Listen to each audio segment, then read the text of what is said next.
तो पिछले 24 घंटे में इंडिया में क्या क्या हुआ आया देखते हैं। चुनाव आयोग के रात 9 बजे तक के आंकड़ों के मुताबिक जम्मू कश्मीर विधानसभा चुनाव के दूसरे फेज में 6 जिलों की 26 सीटों पर 55% वोटिंग हुई।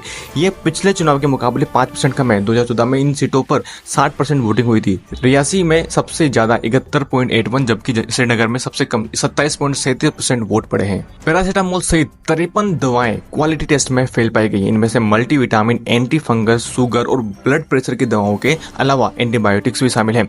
Central drugs standard control organisation यानी CDSCO ने 53 दवाओं के क्वालिटी टेस्ट किए थे, लेकिन 48 दवाओं की लिस्ट जारी की क्योंकि 5 दवाएं इसमें नकली बताई गई थी। कर्नाटक हाई कोर्ट के जज के विवादित बयान पर सुनवाई करते हुए सुप्रीम कोर्ट ने नाराजगी जताई। CJI DY चंद्रचूड़ ने कहा कि आप देश के किसी हिस्से को पाकिस्तानी नहीं कह सकते। यह देश की एकता के मौलिक सिद्धांतों के खिलाफ है। दरअसल कर्नाटक हाईकोर्ट के जस्टिस श्री शनंदा ने एक मामले की सुनवाई के दौरान बेंगलुरु के एक मुस्लिम बहुल इलाके को पाकिस्तानी कह दिया था। जस्टिस श्री नंदा ने सुप्रीम कोर्ट से माफी भी मांग ली है। ठाणे के बदलापुर में 2 बच्चियों के साथ यौन शोषण के आरोपी अक्षय शिंदे के एनकाउंटर पर बॉम्बे हाई कोर्ट ने सवाल उठाए। कोर्ट ने महाराष्ट्र सरकार से पूछा कि हम कैसे मान ले कि 4 अफसर एक आरोपी को नहीं संभाल पाए। हथकड़ी भी लगी हुई थी। अगर सेल्फ डिफेंस जैसी स्थिति थी तो आरोपी के पैर पर गोली मारनी चाहिए थी, सिर में नहीं।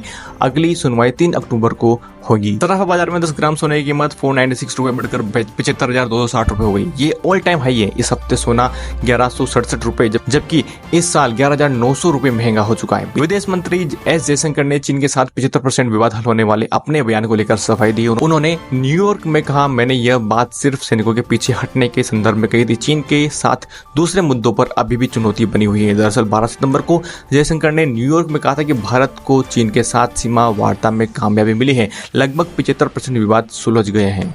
हिजबुल्लाह का दावा, मोसाद हेडक्वार्टर के पास दागी मिसाइल इजराइल हमले में 51 लेबनानी की मौत।